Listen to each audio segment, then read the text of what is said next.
Good evening, everybody. My name is Pat Amadeo. I'm a member of this year's nominating committee. I'm joined this evening by the other members of the committee, our illustrious chair, Brian Adams, Paul Heinrich, Barbara Lynch, Tony Lamarca, and our advisory member and last year's chair, Kathleen Connolly, who will also be the timekeeper this year. Can you all stand and take a bow?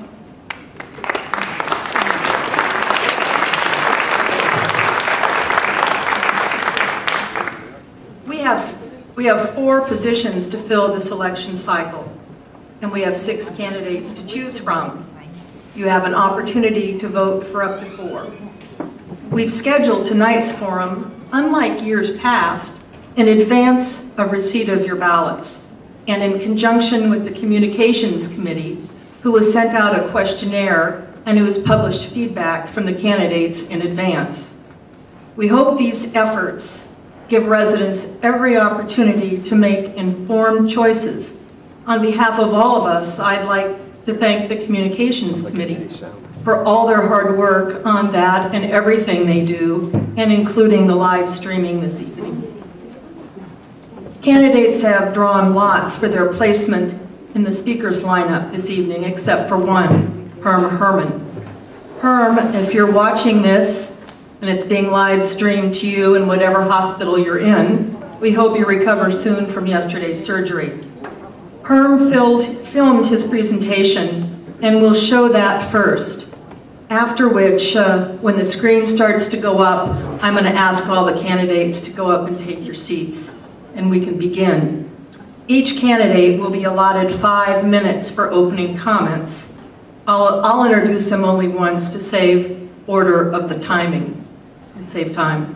Following their statements, we'll open up the floor for questions.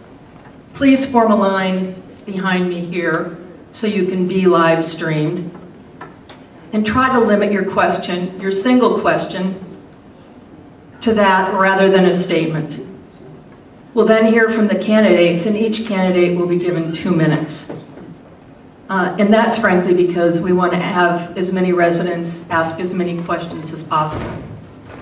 After about a half an hour worth of questions, each candidate will have 3 minutes for closing remarks. We'll go in the reverse order from the initial presentation.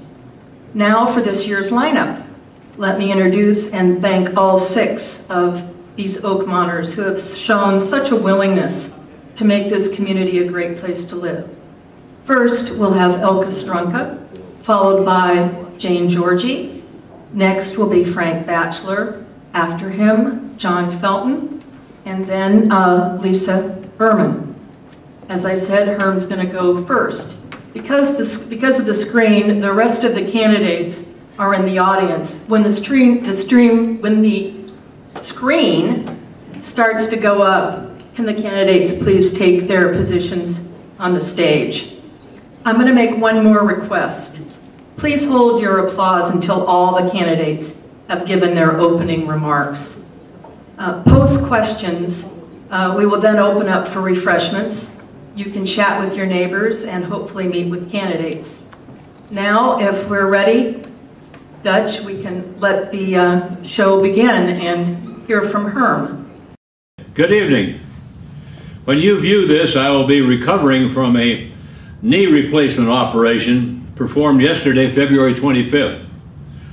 This operation was scheduled some time before I became a candidate for the board.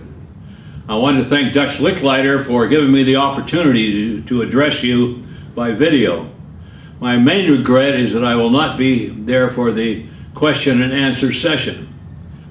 The OVA board will be faced with some critical decisions in the next couple of years, and I believe my knowledge and experience can be of assistance to the board and to the community in making these decisions. Making the right decisions on the issues enumerated below is, in my opinion, essential to maintaining Oakmont as an attractive and inviting community and to maintaining and improving our property values. In addition to these issues, the comprehensive survey of Oakmont residents now being conducted may well reveal other issues of major concern to Oakmont residents. Some of these critical issues will be, as the demographics of Oakmont changes, what additional programs and services will our members want and deserve in the future? As we know, technology is changing rapidly, and we need to consider how these changes will affect our future program needs. It is evident that our present facilities are inadequate to provide the space needed to provide the programs and services needed. And yet Oakmont has a limited amount of land for expansion, and what we do have available for expansion is basically right here at our central complex, and particularly the Burger Center. Our decisions will be on how to expand this space. These options might include leaving the existing building and adding a new structure, or expanding the existing building, or tearing down Burger and starting over with a new building. But as we look at these options, we must include a look at all of our future space needs at our central complex, including the fitness center, the library, etc. In other words, an integrated study of all of our space needs and how they might be met, and try to reduce piecemeal planning in the future. A third major issue will be how to finance these needed expansions and other projects as they arise. There are a number of options, loans, assessments, etc. But however this financing is done, it will impinge on our dues structure. It will be vital for the board to adopt financing options that will entail the least cost to our members, consistent with providing the facilities and services needed. In addition to dealing with the normal operations of the association, which is impingent upon the board at all times, maintenance of our facilities, monitoring the various projects now underway and already planned, and the continual monitoring of our budget, there are some other issues that may well be on the board's future agenda. Some of these will be considering the long-range viability of the Oakmont Golf Club and how the OVA can or should be involved in any solutions to possible future financing problems with the OGC. Certainly, I believe that the golf course is a vital amenity for Oakmont. Secondly, considering the OVA's relationship with the various sub-homeowners associations, some of whom are not in sound financial condition, and how the OVA can or should be involved with these sub-associations. The maintenance and appearance of these associations certainly affects all of Oakmont. And again, considering how to make our facilities as energy efficient as possible, including considering options of installing solar systems. My experience includes this year serving on the Architecture Committee, on the Long Range Planning Committee, being recently appointed to the Finance Committee, and serving on the Ad Hoc Burger Renovation Committee. Previously, I've served on the Board of Directors of the OVA for 4 years, on the Architecture Committee for 5 years. Previous to coming to Oakmont, I served on a school board in Marin County for 16 years, 8 as president, and on another homeowners association board of directors for 18 years, 5 as president. Obviously, they did not have term limits. I believe this experience makes me well qualified to serve on the board for another term. Thank you very much. Good evening, everyone. My name is Elvis Franca, and I am hoping to represent you on the board of directors. I have gotten to know some of you in the last 3 years, perhaps by visiting your property on behalf of the Architectural Committee, or perhaps by meeting you at the Garden Club or some other function. However, most of you have lived here much longer than I, and you don't know me. So first, I would like to give you some background of myself. I have over 30 years of experience in the finance and accounting field. The first 10 years I practiced as a certified public accountant, which exposed me to many different industries and nonprofit organizations. Before retiring in 2001, I was living in Los Altos and working for a large real estate investment trust. Now, that was a company primarily engaged in leasing and property management of commercial real estate, office buildings mostly. The last 8 years, I served as principal accounting officer for that company. And in that position, I was responsible for all of the accounting functions, for cash management, for taxation, and shareholder and SEC reporting. I had also been responsible for a computer systems implementation and all of the financial work required to take that company public. Before moving to Oakmont in 2012, I lived in Calistoga and was more or less retired there. But serving on the volunteer board of the local history museum there for 8 years, and the last 4 years I was their treasurer. So now I am here and I am interested in a board position because I can see that a person with in-depth financial and accounting knowledge could be a valuable addition. I strongly feel that continued financial stability and fiscal responsibility are of the utmost importance to our community. Our present financial position is solid. I would like to keep it that way in the future. To that end, we need to continue to develop realistic annual operating budgets, focusing on operating expenses and adequate reserve contributions. We also, however, need to seriously consider our current and future capital requirements. I am particularly interested in developing a method whereby we will be able to project our capital requirements for some time into the future. And when I say method, what I'm talking about is basically a financial spreadsheet. Okay, for example, there are a number of projects in process right now, specifically the work at the West Rec Center, where we are already financially committed, and up to $185,000 have just been approved for a pool there. A possible future pickleball court is also under consideration.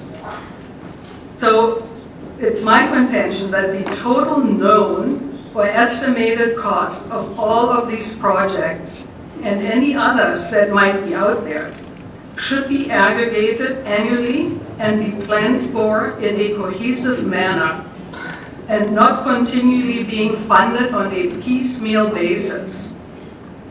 This type of process that I'm describing would really help us to much better understand our true financial outlook, especially in light of the possibly much larger looming expenditures in connection with the Burger Center. My point is that a successful association plans for its future instead of reacting to it. I would like to be a contributing member of the board as we look toward our own future. I want to thank you very much for your time.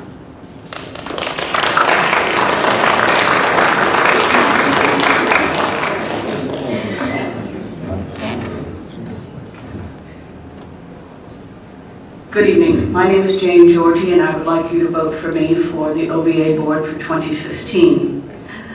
Briefly, I was born in New York City. I was raised on Long Island in Midtown Manhattan. We moved to California in '71, and it was my dream to be a PE teacher. But life changed, and I've been in restaurants, automotive sales, and a real estate broker. But for the past 24 years, my husband and I have owned our own company.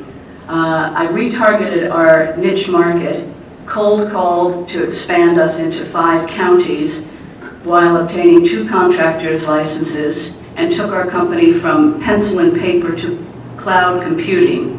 I can run the company from anywhere in the world where there is an internet connection or a cell phone connection. We've grown from a mid 5 figures to 7 figures, an increase of 5,000%. 9 years, we lived in Point Reyes for 9 years, and we arrived in Oakmont in April of 2013, and we purchased in July of this year. I am currently serving on several boards. I'm the OPC, the Oakmont Pickleball Club board, and I'm also the secretary of that board.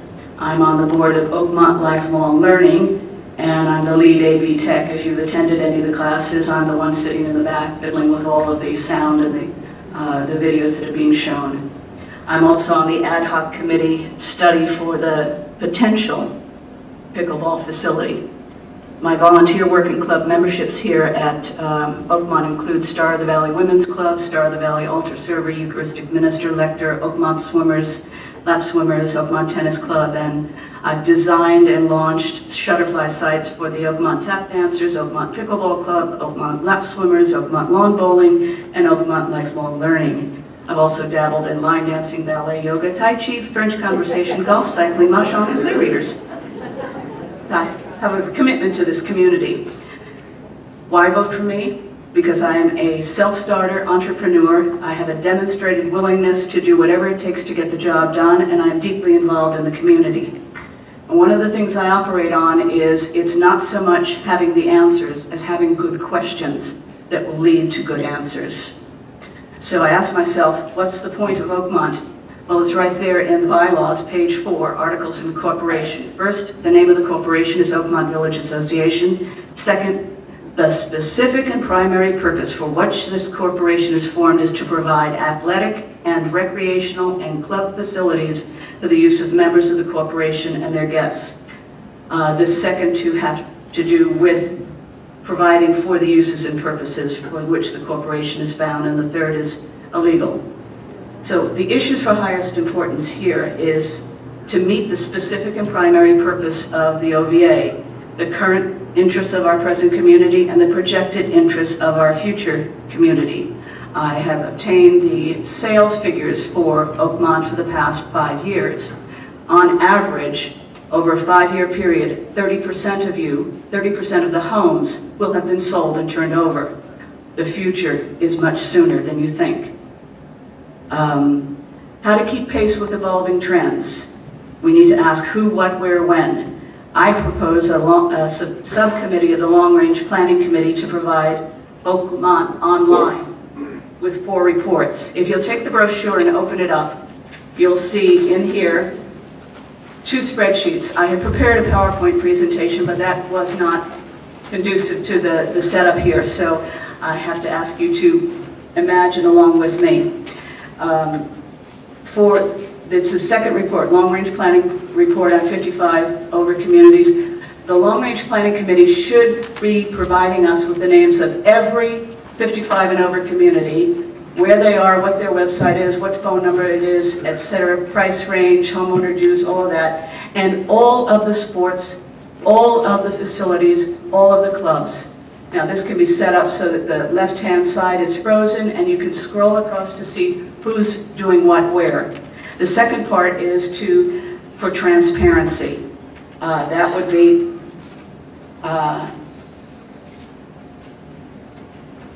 keeping the Long Range Planning Committee could present with us a spreadsheet of every single project, date, name, and the progress along the way. Every date, every board decision, everything. So that's it. Thank you.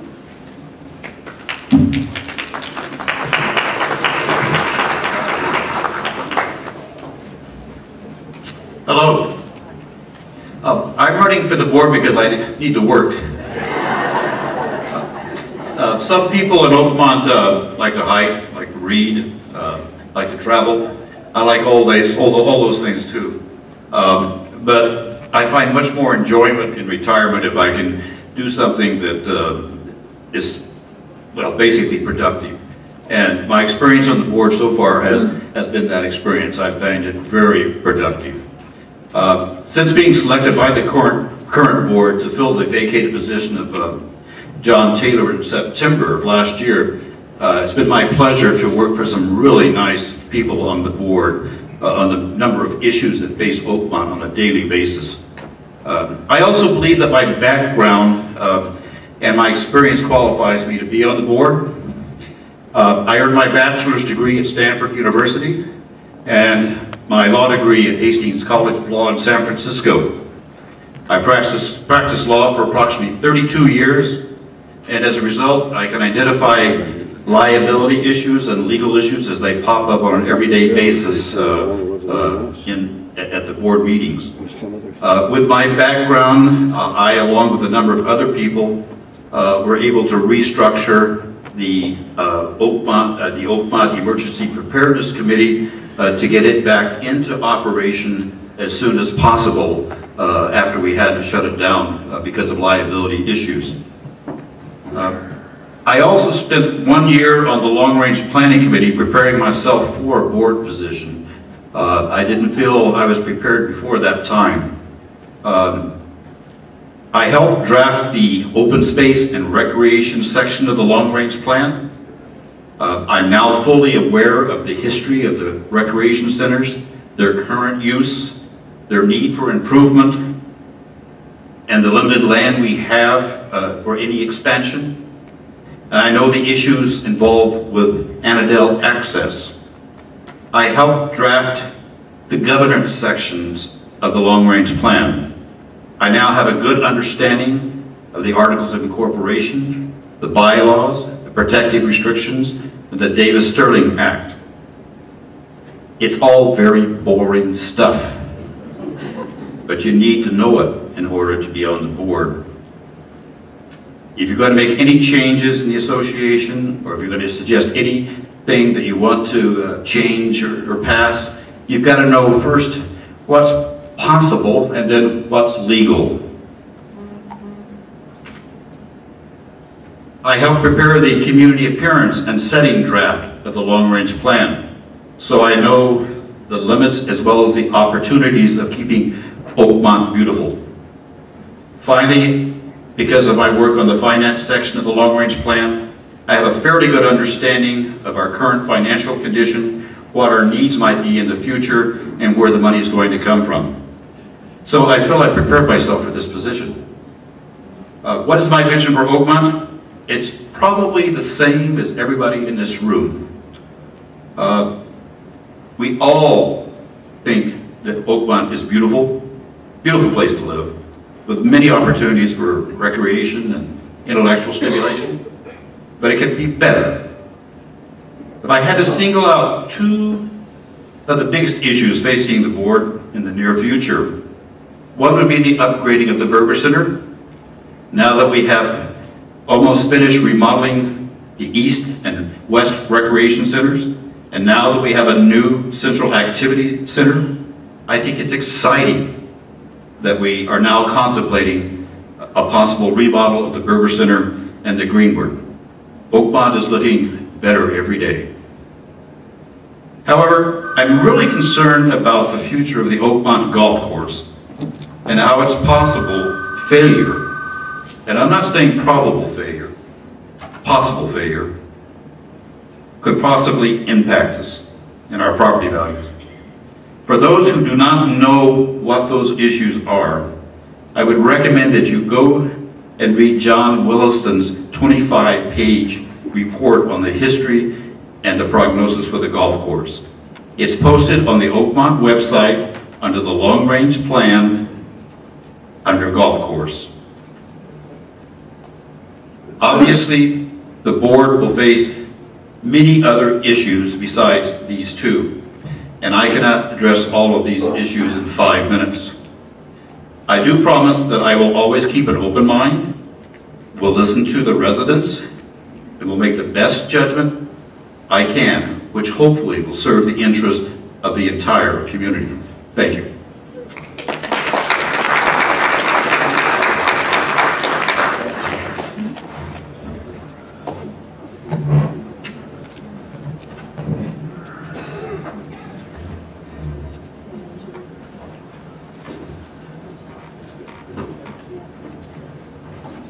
You ever wonder what those popping sounds come out of your knees when you stand up? Good evening, ladies and gentlemen. My name is John Felton, and I have lived in Oakmont going on 14 years. Almost 2 years have passed since I last stood before you as a candidate for the board, but somehow it seems like it was only yesterday. I think you could relate to that. I was asked at the time how many board meetings I'd attended. And my answer was 0. If asked that question today, I could not answer other than to say, I don't know. I've lost track. I do know it's more than 200. I don't think I've missed more than one board meeting in the past year, or executive meeting or workshop, I'd say in the last 2 years. Upon election in 2013, I was chosen to serve as vice president, and I immediately became John Taylor's right-hand man, and although we did have different leadership style, we worked well together. When he had to move from Oakmont in the late summer of 2014, I was elected president, and Andy Altman was elected to vice president. I have the greatest admiration for Andy. She's done an excellent job and has become my right hand. To keep things in perspective, I'd like to say a little about Oakmont as a corporation. As of 2014, we have total assets exceeding $10 million. We have an annual operational expenses of more than $2 million. And of that amount, more than $700,000 go to the salaries of our 18 employees. These are significant numbers. Your board is responsible for all of this, plus the everyday operation of the corporation. This is a huge responsibility not to be taken lightly. Newly elected officers and directors are faced with an exceptionally steep learning curve. It took me more than 1.5 years to comfortably come up to speed, and I continue to learn something new every day. I must thank all that came before me for helping me with the transition. Now I'd like to tell you what I have accomplished in the past 2 years. But first I must tell you that I find it awkward to use the term I, because this was accomplished by a team effort. I was fortunate enough to be elected to the board in a position of leadership. Our success was due to teamwork, and I take pride in my team building skills. I also believe strongly in the delegation of responsibility and authority, but I'm also well aware that as president, though I'm not running for president, I just want to be there, of the board, I'm ultimately accountable. Distributing the workload is an essential part of getting things done. Between myself and the other directors, we bring to the table a vast set of diverse skills and experience that, when tapped, allow us to serve the Oakmont community in a very effective way. So what has been accomplished? A new general manager was hired. The East Rec locker rooms were remodeled. As of tomorrow, the aging and dangerous switchgear that supplies power to the CAC will have been replaced. The community garden was built. We purchased 2 electric utility vehicles, saving many hundreds of dollars per year. Remodeling of the West Recreation Center is rapidly approaching completion. Our staff is operating more efficiently, and the hours have been extended to provide better service to our residents. We dropped the unpopular plan to build an office of what had become known as the Greensward, and are implementing a very attractive plan to move into a remodeled office in Brad Benson's building behind Umpqua Bank. We converted the area outside of the Burger Center into a beautiful plaza. The lawn bowling facility and bocce ball courts have been repaired, and there are many smaller projects that I have not listed. Before I wrap up, I want to add one more thing that many of you do not know. Almost immediately after being elected 2 years ago, John Taylor asked me to informally coordinate all of our construction projects. My broad engineering and technical background and management skills allowed me to fully meet his expectations. So for the past 2 years, in addition to my regular board duties, I've been working behind the scenes in this capacity, and I'm very proud of the results. So once again, I'm asking you to vote for me, to allow me to continue contributing my very best to the governance of our truly exceptional community. Thank you very much.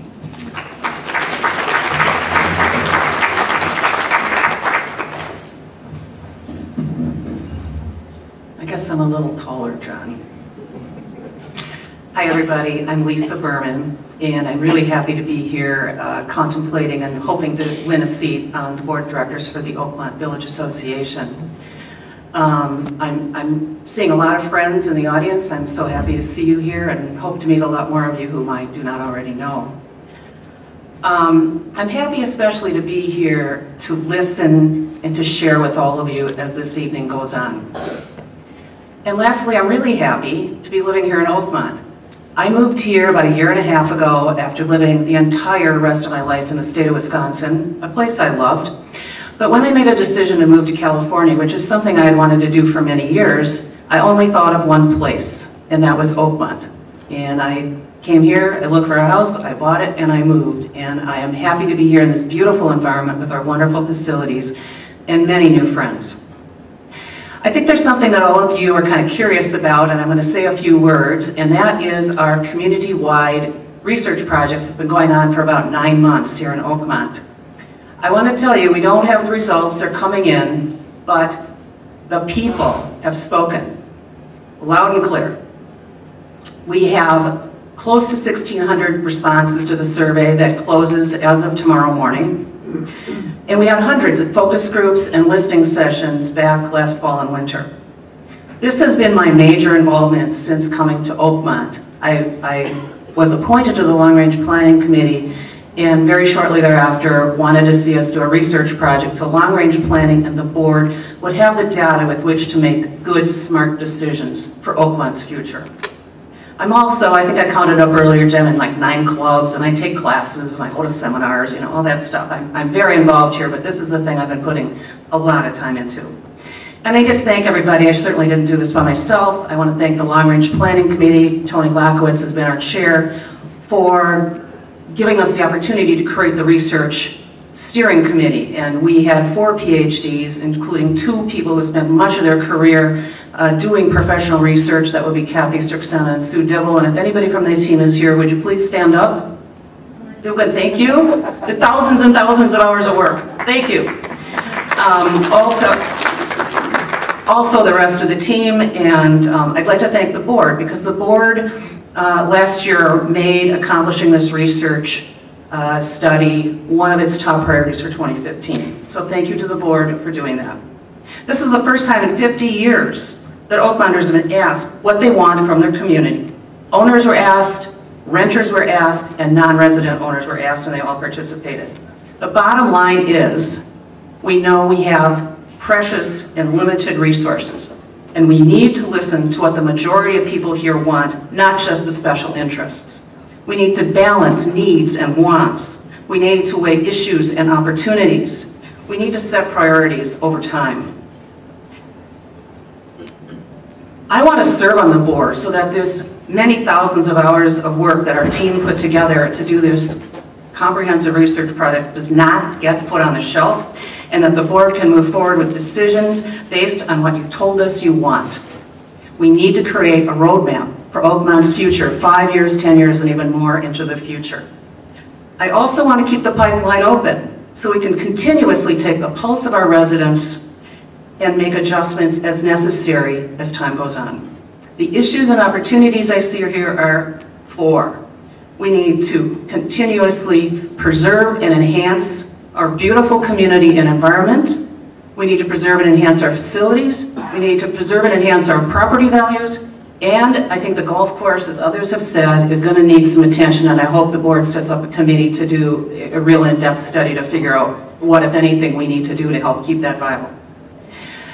I spent 38 years of my career in various aspects of the communications field. I'm not going to go through all that because you can read it in some lines about that in my bio.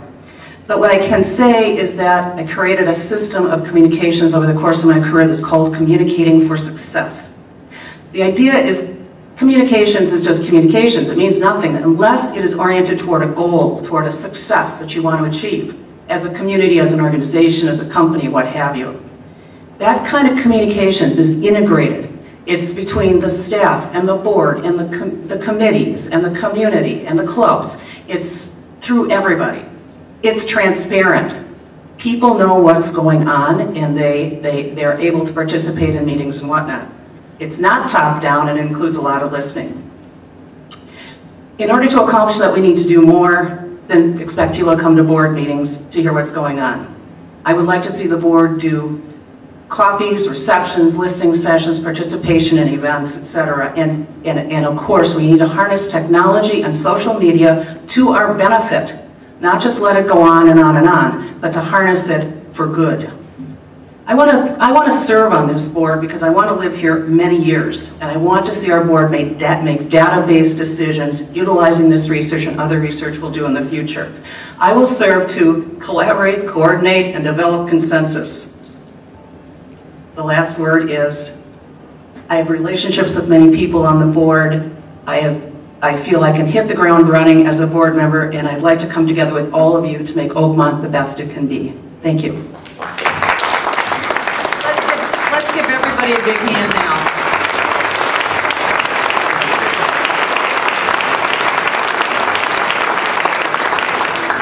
You know, these are going to be a difficult or easy choice because I can hardly see how we can go wrong.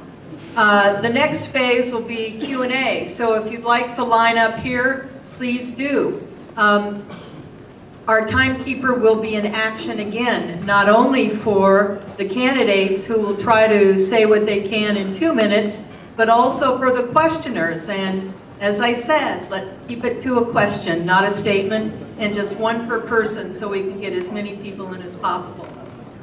Yeah, 2 minutes for both, Kathleen tells me. Thank you.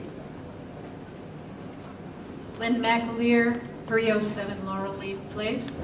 My house is the closest to the proposed pickleball courts, and I'm very concerned about the impact of that proposal on my peace, the noise, on my view, the fence, and on potential negative impact on property value. Last year, there was no discussion about pickleball at the board candidates night, and suddenly it rose to prominence. I'm wondering, my question for all of you is, how do you intend to vote if you're all elected to the board when this proposal comes forward? How do you intend to vote for pickleball right here behind the swimming pool? And would you consider the negative impact on its closest neighbors who are here with me tonight? The question is for all of you, and I'd like Jane to start because I know she's an ardent proponent of pickleball.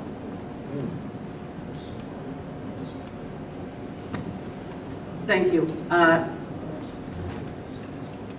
What we have to do as board members in making decisions is we have to consider a three-pronged approach. What is the purpose of the OVA? And as I mentioned early on, the purpose of the OVA, the specific and primary purpose for which this corporation is formed, is to provide athletic, recreational, and club facilities for the use of members of the corporation and their guests. The second is, what do our members want? And the third is, what are the trends? In 5 years, 30% of the homes or more will have turned over. If our initial specific and primary purpose has to do with providing athletic and recreational and club facilities for the use of members, then this is something that needs to be considered. Will I vote for what is being proposed? Well, the fact is we have nothing in front of us at this moment. We have to go through the city to get a design review and a conditional use permit in order to go to the next step. Until we get there, we have nothing to discuss. When we get there, and we get the bids, and we get the figures, and we know what we're up against, then we can have a discussion. Until then, we have nothing to discuss.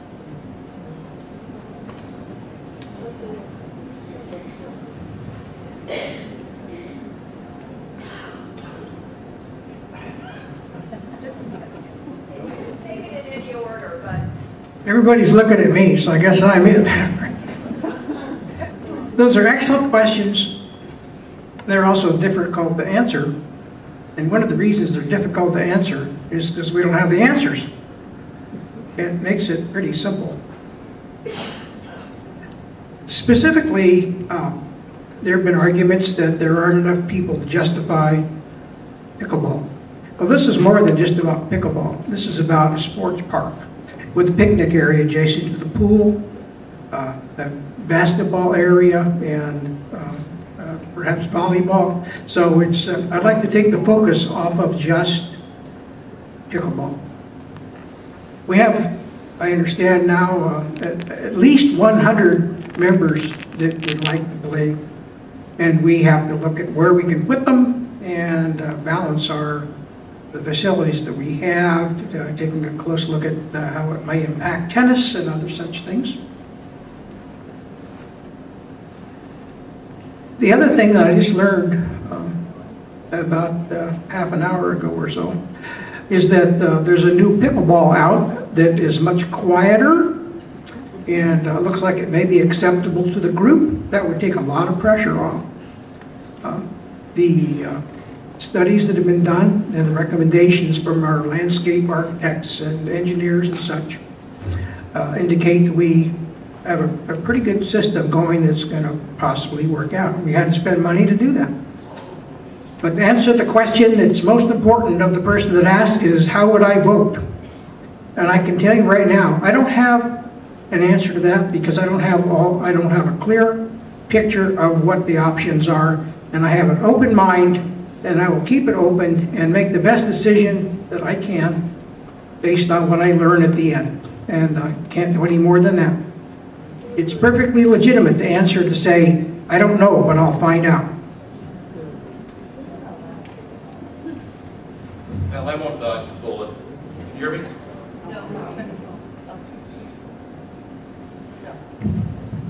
Hear me? Okay, I won't dodge the bullet. The answer is probably, but I don't know.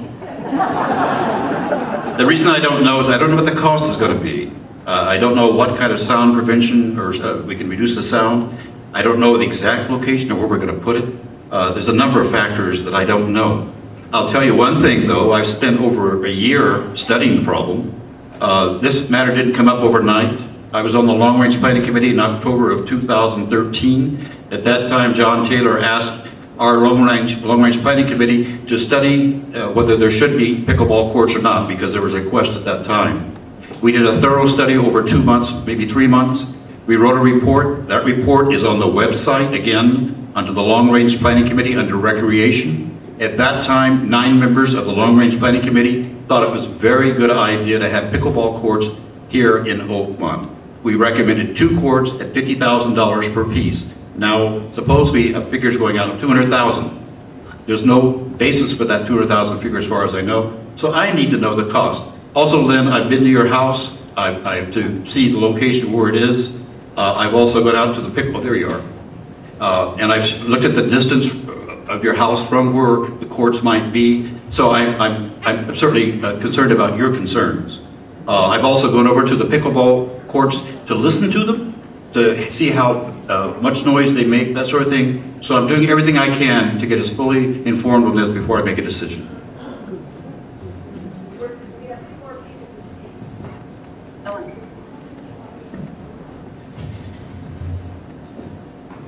I belong to 2 tennis clubs back in Wisconsin, and I have to say that I never heard of pickleball until I came here. That's irrelevant, however, even though I've heard tell that it's supposedly the fastest growing sport in America. I'm not so sure. I make a promise to all of you and to everyone in Oakmont that I will be a steward of what you all want. It's not about how do I vote, it's about what do you want. And I'm hoping that if we don't get firm answers in the research we've already done, that we get some firm answers by digging deeper into this subject, and that the board will then adhere to whatever Oakmont people want as a whole. And again, we only have so much money, we can only obtain so much money in the best of days. And how do we prioritize what we want between all the different wishes and needs? I'd like to see priorities based on what Oakmont people really want. I'm open-minded, I might even play pickleball someday, but I think also, this might sound like heresy to some people, but I would like to see the tennis club and the pickleball club come together and figure out some way to compromise so that we can use the existing courts that we already have, that we've already paid for, toward mutual best interest. Hey, well, I must tell you that I don't know anything about pickleball, and most likely you will never find me on one of those courts anytime soon, anyway. But, you know, that being as it may, I mean, it is true that we are to provide athletic and recreational facilities for our members. And I would have to say, though, I would need to keep an open mind. Also, I have not really been exposed to this particular issue very much, and it seemed to have come upon us very suddenly. At least I don't know anything about the early discussions. And I have to agree that we also have to look at the cost, because you know, there'll be other things coming up and we need to perhaps preserve our assets. And so far I have not seen what all of this is going to entail, cost-wise, I mean. So I would like to wait, and I can't say whether I will vote yes or no. I want to see all of the facts in front of me first, and then I will have to make that decision.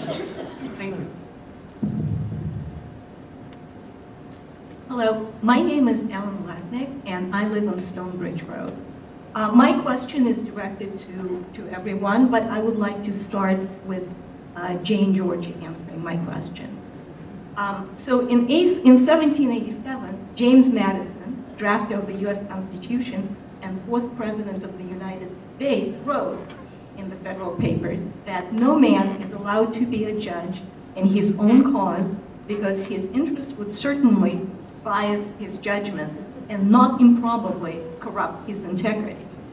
If elected to the board, when considering someone's appointment to an ad hoc or standing committee, will you take into consideration such person's existing or potential conflict of interest? Will you be willing to recuse yourself from board deliberations and voting on issues in which you have a conflict of interest without incurring the additional cost to the association of bringing in a lawyer to assist in the resolution of such matter? And of course, you know, with Mr. Batchelor, he's elected to the board, of course, we can probably rely on his legal opinion. Thank you. We've had this discussion on next door Oakmont already, and I looked up the Davis-Sterling rule. I have no financial gain in whether or not pickleball courts are created. Therefore, in my reading, and I am not an attorney, in my reading, there is no conflict. Also, in the explanation, they gave the example of someone on the board suggesting that security patrols be initiated.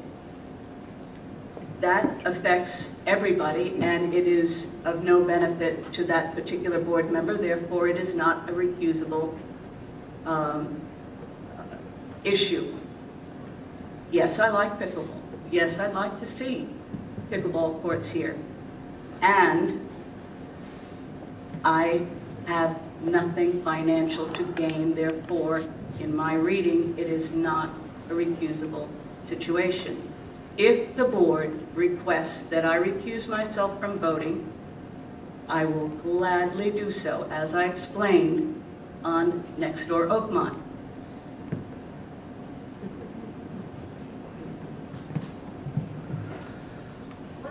I think she asked to hear from everybody, so if you've got some representatives. It's a conflict of interest question. Let me see if I can recap. It's a conflict of interest question. If you have a conflict of interest, and maybe even it's a perception of a conflict of interest, would you recuse yourself from voting on a particular issue and putting somebody on an ad hoc committee that might have a conflict of interest? Yes, I said a perceived, which I think includes personal or financial. Okay. Can I take that? I mean, yeah. Well, I have to say that right now I'm on the architectural committee, and if I get elected to the board, I will be resigning from that because I do understand that that is a conflict of interest. And I think you don't have a conflict of interest, in my opinion anyway, if you belong to any of the other social clubs that really have nothing to do with the committees to the board. And I certainly have no financial interest in anything.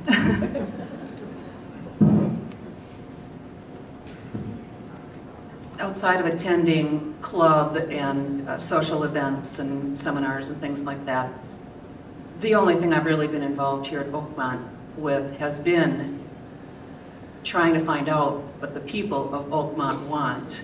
And by virtue of that fact, I don't have a conflict of interest. I want to know what you want, and I want to represent your needs and desires on the board, and that's what I hope to do. I don't play pickleball, and I don't expect to play pickleball. I take recusal very seriously. It's an obligation of a board member at any time that there's even a possible conflict of interest. You've got to recuse yourself and not vote. I've done that, I know at least on one occasion, I think twice already on the board. We had to try to penalize one of our residents who had a house that didn't look very good. I recused myself because I had already spoken up previously about that was the worst house in the community. I felt I couldn't be a fair judge. So yes, I take it very seriously. Yeah, I can address that pretty easily too. I don't have any conflicts of interest at the present time, and my outside contacts and inside Oakmont would make it very unusual situation if that were to come up. However, in my first year on the board, it did come up, and I'll tell you what the case was, and it was this very simple thing, and I'll tell you what I did. We were looking for architects to give us an idea what we should do at the East Rec locker rehab situation where we went back and remodeled everything. I knew I had a friend who was an architect because he's a radio ham and I'm a radio ham. That was it. But I knew he worked for this particular company, and this particular company name came up for bidding, and I stood before the board and said, I don't want to cross any lines here. I'm willing to recuse myself because I know this guy. And I asked the opinion of everybody sitting there and of our, anyone had anything to do with it, and they said, no, that we understand the situation. We are comfortable you do not have a conflict of interest. So that was the one case that came up a few years ago, and nothing else has even come up close anyway.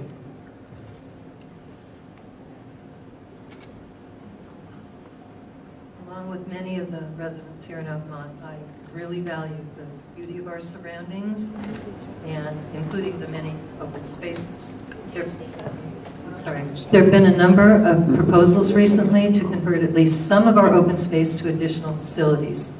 Some proposals have included construction of a tot lot, dog park, and pickleball courts, just to name a few. Do you believe that it would be in the best interests of our community to preserve our open space, or to use our space for building new facilities being requested by various groups of residents? How would you go about making your decision? Why don't we start on this end and give Well, I am personally for keeping some open space. I think that makes a lot of sense for this community. And, you know, if you're looking at dog parks and so forth, I think that has been discussed before. I personally do not favor a dog park anywhere in Oakmont unless it might be kept somewhere away where nobody would be able to look at it. And especially in the summertime, you know, when there are flies and there's a smell and so forth, I would not like to do that. I don't know. We have to possibly look at in the future if we don't have enough space and we need to expand, and maybe we have to give up a little bit. But generally speaking, I am for keeping our open spaces.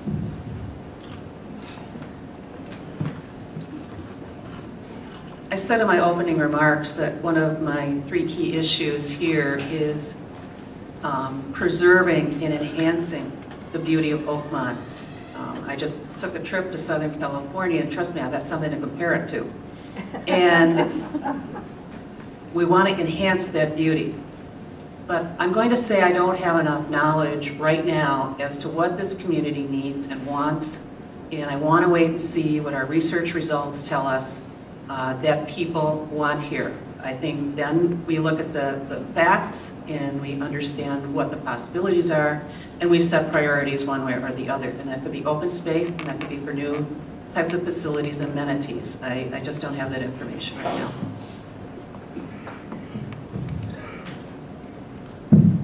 I don't think we should have pickleball courts on open space, that's for sure. Open space is open space. One problem we have right now is we don't know what our open space is. The Long Range Planning Committee is facing that issue. I have a general concept myself that basically you want to keep it open. People can, it might be a walking path, something like that. You don't want to build structures, that sort of thing. So we need to keep it generally that way, okay? Dog park, I don't think so. I think we can find land someplace else. But right now, again, the Long Range Planning Committee doesn't know what open space is. They went to the City Hall to find out what our designation is. They said it's buried in the basement somewhere. We have no idea what your land can be used for. So until we know what it can be used for, it's a question we can't answer.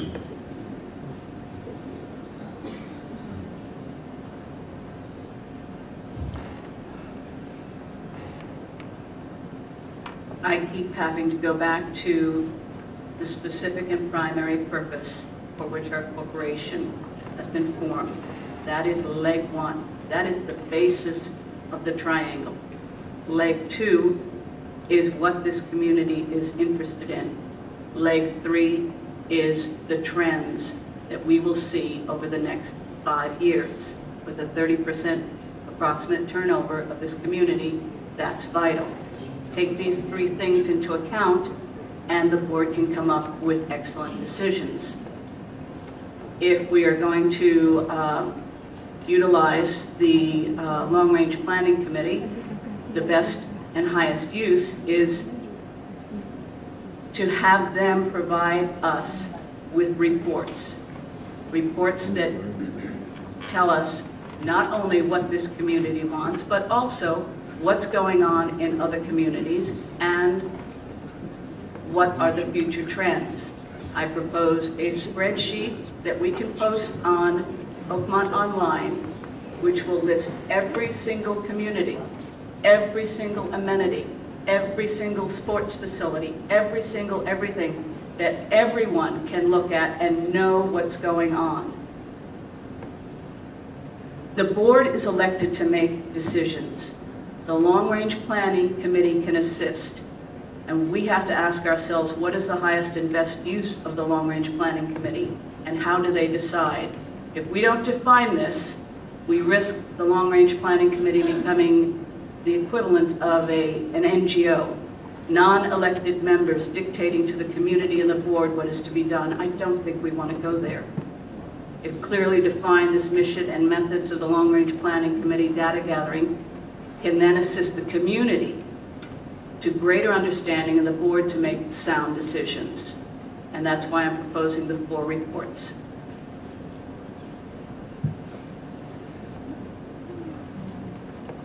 I have a little different approach to this. I'm going to ask a question first of you sitting before us, and thanks for being here tonight. But just raise your hand if you have grandchildren that visit occasionally or live in the area. Wow, that's a whole bunch, okay? And now this is an informal question I would ask, but I'm not going to in the interest of time. How many of you would like to have a facility like that? That's the purpose of the survey we sent out, and no one's seen the answers to that yet. But I want to caution, I have to caution myself, and I caution to anybody that comes to the board. You may have a preconceived notion of something you'd really like to see on a personal issue. But guess what? As soon as you become a board member, you got to put that in the background. It doesn't count what you want. You're going, who was ever elected to the board is charged with the responsibility of serving the needs of the community, not of the individual. It may be yourself that said, I really want to, I have a dog. He weighs 6 pounds when he's wet. Okay? Does he have to have a dog park? I don't know. Some people have doing, some don't. Some people use Henry Jones, late Henry Jones polo field, and others don't. Now we don't know what's going to happen with that. But rather than the board to come up with the proposals and test the water and say, well, would you want to do this? You want to do that? It works much better when a group that have a common interest get together and come up with a proposal, and they bring it to the board and say, we think we have something here that makes sense. Would you entertain looking at it, perhaps spending some money to determine whether it's feasible?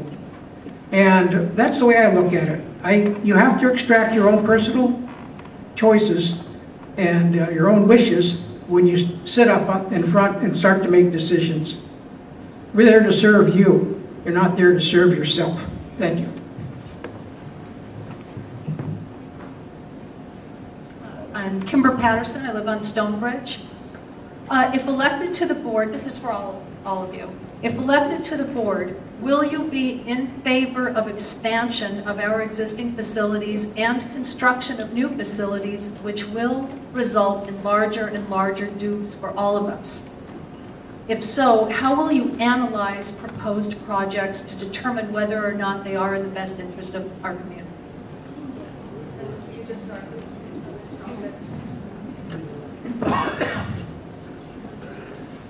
Well, I would like to say that I think we, at this moment in time, you know, I would not want to make any decision about that at all, because I think I stated that in the questionnaire from the Communications Committee. I would like to wait until we get the result of that study that is being conducted right now. And I'm hoping, you know, that a lot of people are responding and replying, and that we possibly get some clear understanding what people want. In other words, you know, hope that we have a consensus, hopefully a clear consensus. And then I think we have to seriously discuss, you know, those issues and what people actually want to do. I can't say anything else right now. I think I do want to wait till that study finally gets done. And I'm hoping that we do have a consensus at that time. Needless to say, I believe we need to take a look at what our research shows us. And we've got everything coming at us from tear down the burger center and build a new one along with an indoor pool and a running track and blah, blah, blah, down to, you know, a dog park or a coffee truck somewhere. I want to see what the people want. We'll analyze that data very soon. We should have it sometime later this spring. So I just think we need to wait for that. And then Elka said something, and I know Bob Giddings has said at a meeting something as well, about we need to create long-term budget plans and really what I would consider a long-term actual strategic plan for Oakmont. Long-term these days is 5 to 10 years. I mean, I used to work for a company where we did it for 20 years, but that, yikes, who can tell out 20 years anymore? And make a strategic plan where you balance costs, desires, and you figure out what you can do now, what you can do a little bit of now and more later, and what you have to put off till later. But base it on what people want and what we can afford. What those things are and what we can afford are things I don't know right now, but I am going to support doing more research, rolling research to determine answers to those exact questions. What do we want and what are we willing to pay over what period of time? And I think if we have a plan like that that goes out 5, 10 years with strategies and goals and measures for how well we're doing and adjustments when we need to change, I think we can do a very good job without impacting people unduly financially. I agree with most of what Lisa says. No one likes to have increased dues. I don't like it. But I'll tell you one thing, I'll do whatever is best for the community here.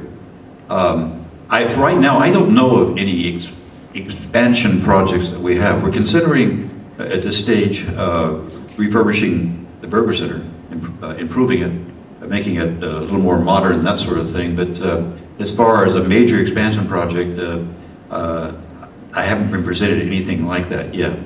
I need to wait to see what the project is to truthfully answer what I'm going to do at any particular time. It has to be a judgment based on all of the facts presented before me. I still don't like news.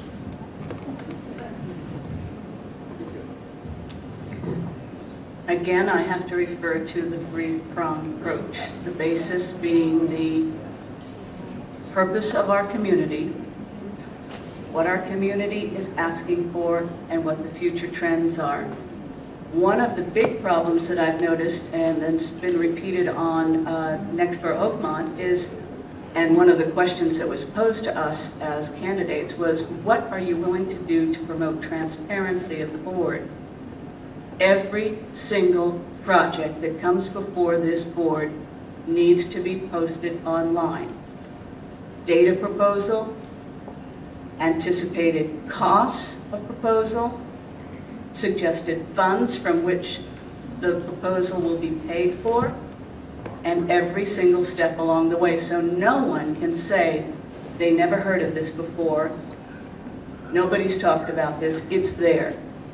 It can be organized by date, it can be organized by the name of the proposal, but it's all there for everyone to see. And the only way to decide on what way to go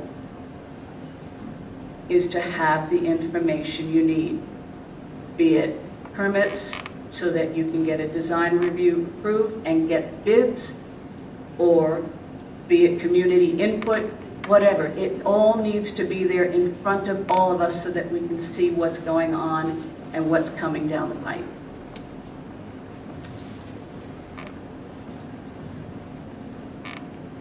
It wasn't clear to me what the question was, but I'm going to try to answer it, which is kind of tough, because if you don't know what the question was, are you going to give an appropriate answer? I'm being honest here.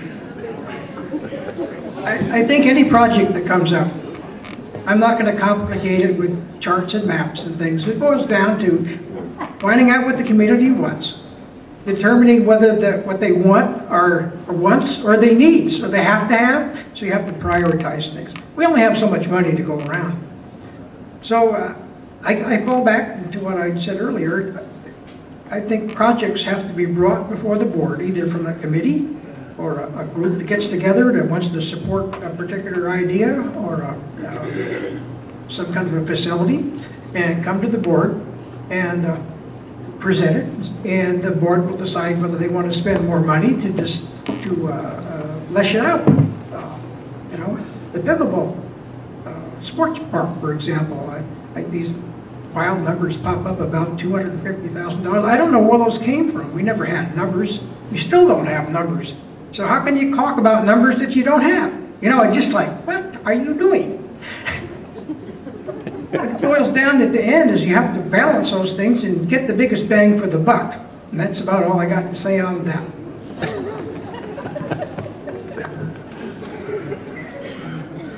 Ken Heyman. I also live on Stonebridge, and recently protected heritage trees were cut down without obtaining any valid justification or required Santa Rosa city permits. This exposed the association to very steep penalties and potential homeowner lawsuits. As board members, what would you do to ensure these incidents don't happen again? What would you do to protect the wild beauty and the wild areas of Oakmont in the future? And I'd like to start with John, since it happened during your leadership. Yes, it happened in your backyard. As a matter of fact, that's pretty close. Let me answer what we've already done. And as far as I'm concerned, it's a settled issue. But you judge for yourselves with what I have to tell you. A tree was believed to be a hazard. We went to the company that we use, the professionals, that do tree trimming and evaluation of diseased trees and the best way to handle things. They have certified arborists on staff that make those determinations, and we talk with them and we decide what's the best way to handle things.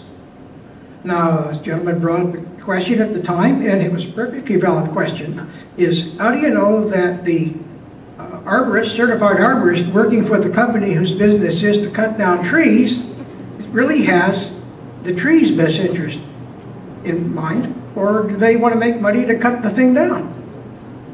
Anyway, we went forward on this, and we made an error. There was confusion about who was going to pull the permit.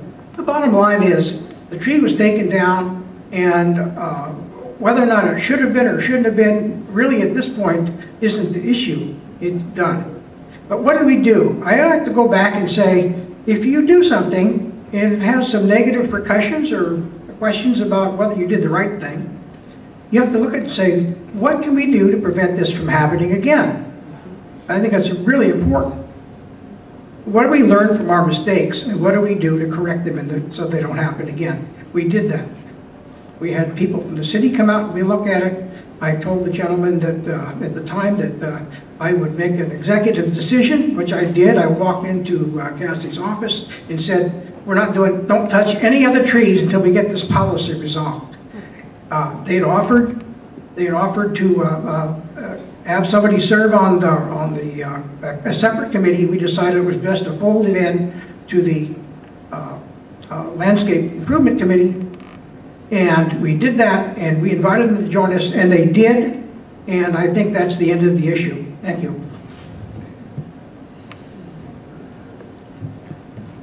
If we had an Oakmont Projects area on our Oakmont Online, we would have a place where everyone could see what projects are going on, and everybody who might know something that the board might not would be able to then come forward and say, hey, wait a minute, I think this is a heritage tree. Check it out. We're only human. We only know so much. We do our best to get the best advice that we can from licensed contractors and others. But if there's something that you know, if you don't know what's going on, if you don't have it there in front of you, how can you step in time to offer good advice? Let's put up an Oakmont Projects spreadsheet so that you can see what's going on and you can put in your words in a timely fashion.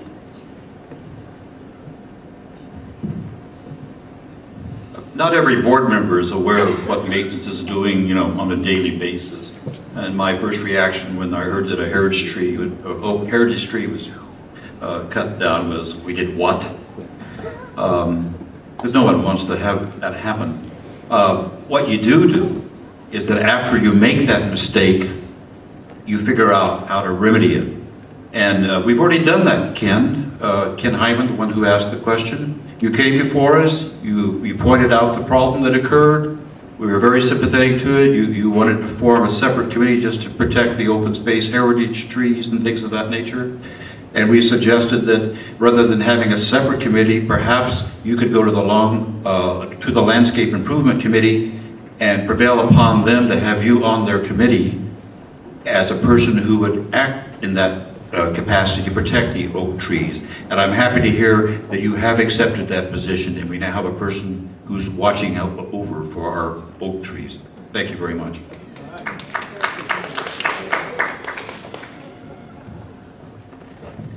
Obviously, I wasn't on the board when this happened, and prior to tonight, I had only the most rudimentary of knowledge of this. I can't possibly respond to it except to say I agree with everything Frank just said. It appears that the situation has been remedied for the future, and let's stick with it. Okay, I wasn't on the board either, but I do have a question. Did you get permission from the architectural committee to take that tree down?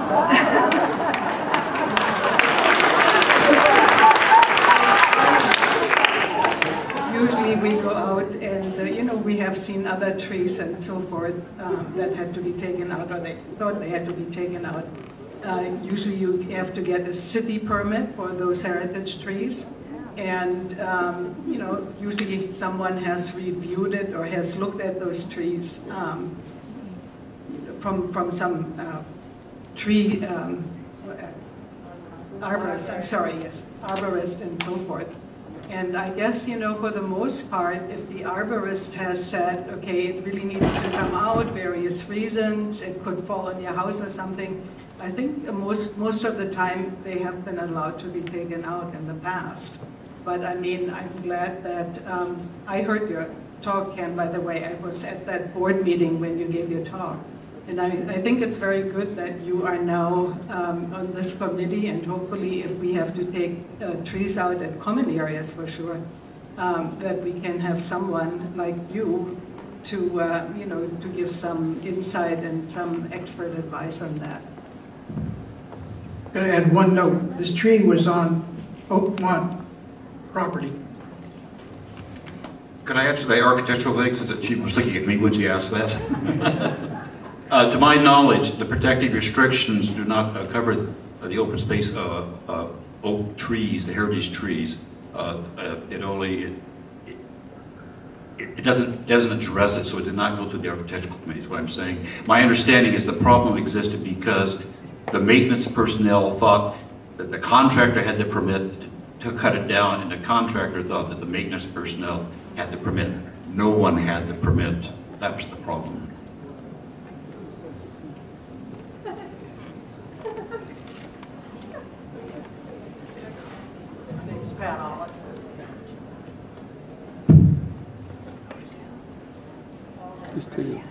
My name is Pat Olive. I live at 7305 Oakmont Drive. And first, my question is going to be directed to Lisa. And I first want to congratulate you and Sue and Kathy on all the work that you've done. Really outstanding. Before I pose my question to you, I would like to know what OVA facilities you personally use or have used.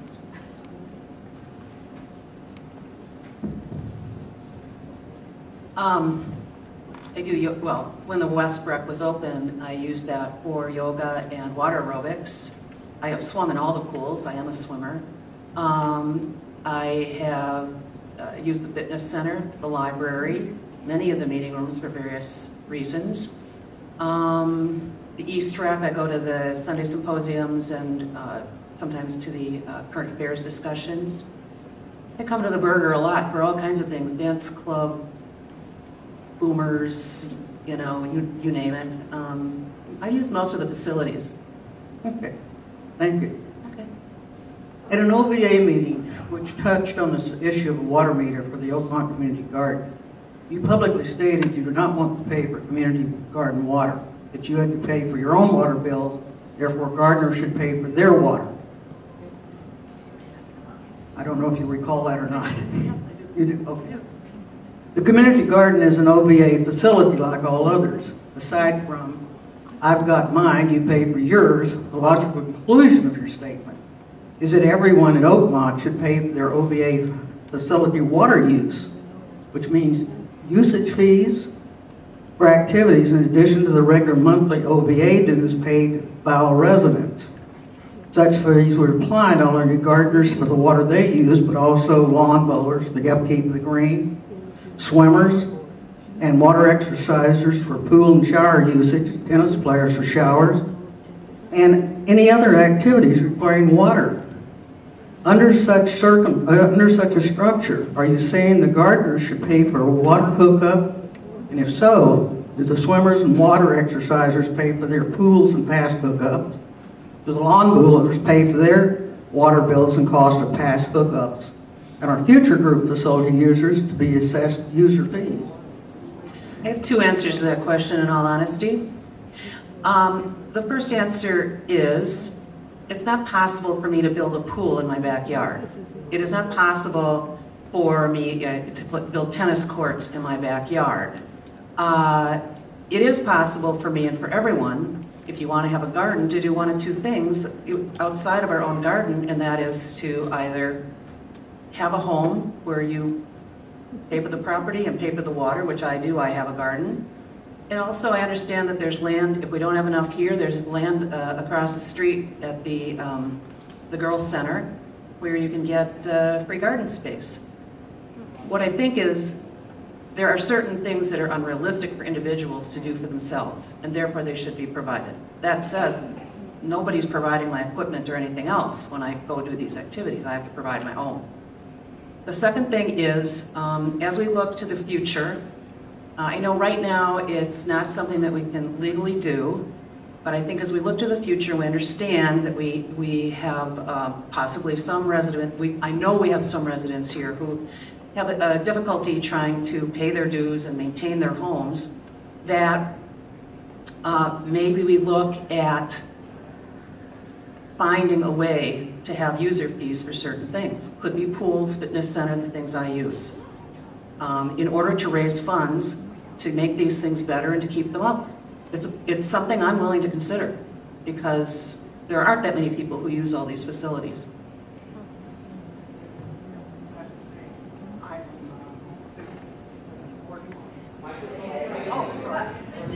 This is not a debate, it's a question.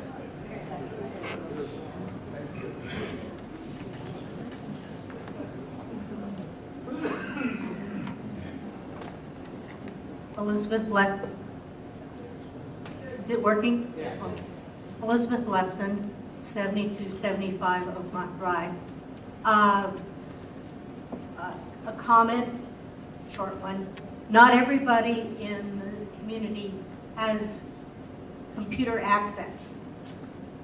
This is something that my husband has discovered in running the golf service for CERT.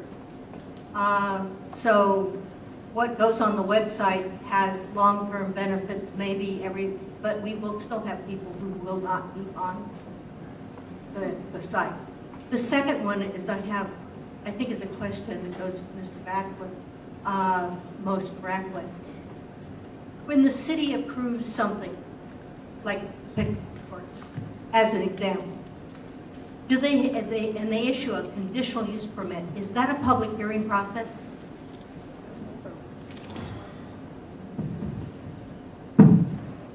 I don't know.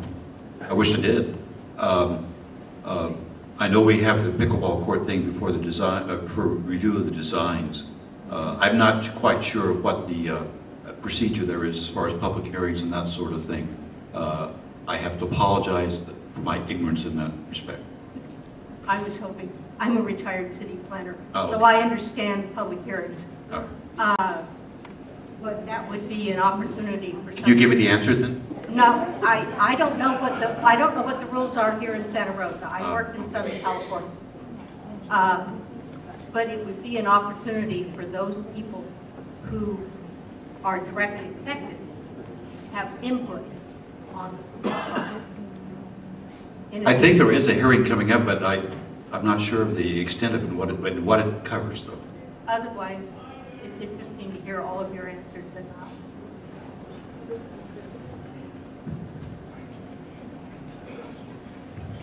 My name is Yeppa. I live at 8855 Oak Trail Court. Mrs. Strunk, your remarks were most impressive for me. And I was excited about, you said you implement a computer accounting system. May I ask, was it done on time? And was it done on budget?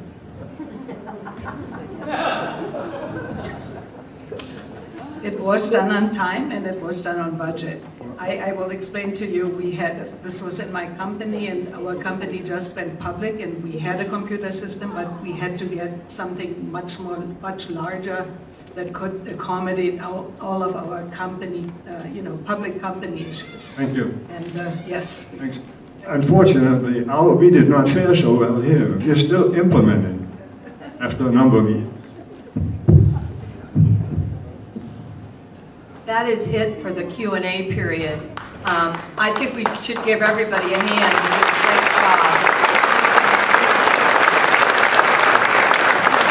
I am a stickler for being early, and we are not early, and I'm obsessed about it. But so be it, because I think we had some good questions and answers. The last phase, before we get to the snacks, and if you had a question that you didn't get to ask, please feel free to catch them over a cookie. We're going to go in this order. In case you can't remember, I wrote it down. Lisa, John, Frank, Jane, and Ilka. You'll each get 3 minutes. And you know what? If you can wrap it up sooner, it might win you a vote. In that case, I'm already done. I said at the beginning that I was really happy to be here as a candidate for the Oakmont board because I want to serve and I want to listen. Emphasis on both those things, serving and listening. I hope to be a collaborator and a consensus builder on this board, and I hope to help us develop a strategy for Oakland, as I mentioned in one of the Q&As, where we do look at wishes and needs, and we look at financial capabilities, and we figure out where they match, and we develop a long-range plan based on what we are actually capable of doing, and that's realistic, and that is based on data that we get, not just now, but over a long period of time from all our residents. I feel that I know the board members through my service on the Long Range Planning Committee with Frank and with Herm, and with working with Andy on the research project and having many discussions with other board members. I feel like I can fit in and really serve Oakmont from day one, and I want to serve you, the people, and be the person who represents your interests on that board. Thank you. You know, when I was taking the survey, one of the questions was on pickleball. And if I recall it correctly, you had a 1 to 10. You know, what was your priorities as far as Oakmont? And my first reaction was, I don't play pickleball. And so I was going to give it a 1. And then I thought, wait a minute, let me put my other hat on, my board hat. What's the best thing for the community based on my research and what I've done and all that? And I gave it a 5, which means I'm still not totally decided. I think you really, being on the board is not a one-issue thing. And I think you do the board a great disservice if you pick individuals because they have a particular project they want or they have a particular project they don't want. We deal with a vast number of issues every day. And what you want is a person who will listen to you, who will be reasonable, and who will make the best judgment for the whole community and not just for one particular group. So I'm asking for your vote on the basis that I will do my best to listen to you and to give you my best judgment on every issue that comes forward. Thank you.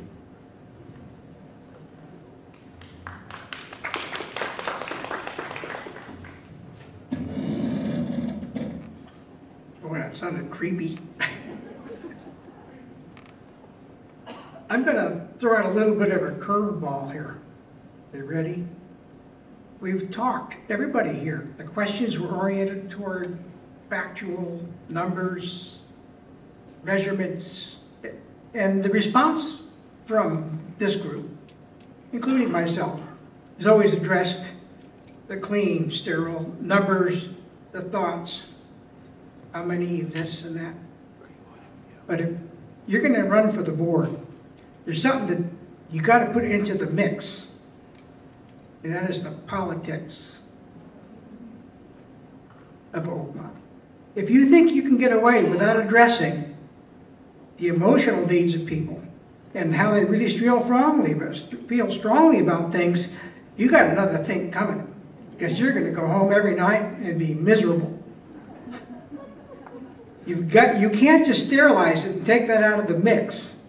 So I just wanted to throw that out to you, that sometimes you have to go along with things that you might not think are really the best, but you're going to give it your best shot and you're going to listen to everybody. And I'm excited about the survey that's coming out because I'm really hoping to pin my hopes on listening to the silent majority. Please give me your vote. I'd like to spend another 2 years serving this community. Thank you.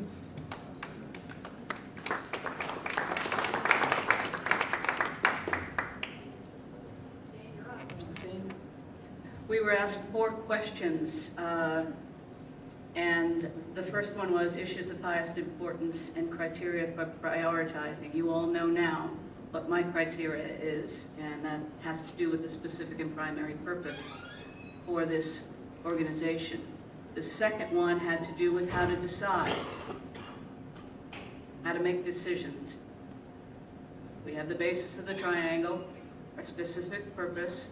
We have our community needs, wants, interests, and we also have the future. The third question was, what would you do to promote transparency of the board?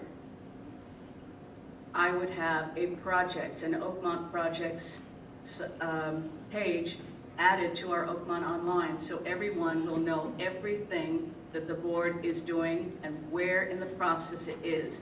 And even when a project concludes, what the conclusion was, the reasons for the end game. And fourth,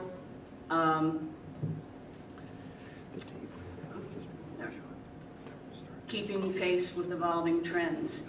That would be another page on the Oakmont site where people could see what trends are going on.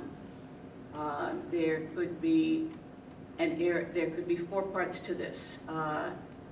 It would have what's going on here, what's going on in other communities. Every community could be listed on there that's a 55 and over community. What sports and recreational activities are going on nationwide. And then the trends of our 55 and over people altogether. If you don't take into account all of these facts, you're deciding on emotion, personal preference, what have you, but you're not deciding on behalf of the entire community. And that's what I am for, deciding on what the entire community, all 3 facets of the decision-making process. And I ask for your vote. Thank you. Okay, now for something completely different. For my final statement, I wanted to say something about the board's fiduciary responsibility to the members of the association.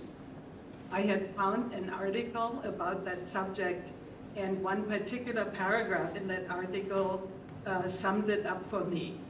It is my sentiment exactly, and I couldn't say it any better. So instead of lifting it out and plagiarizing, I would like to read this to you, if I may, as follows. Each board member must recognize the fiduciary responsibilities that the board has to the association and each of its members. The board's duties must be performed with the care and responsibility that an ordinary, prudent person would exercise under similar circumstances. And the ultimate responsibility of the board cannot be delegated to a manager, a management company, or other third parties. If I get elected, I shall strive to fulfill my fiduciary obligation. Again, thank you for your time.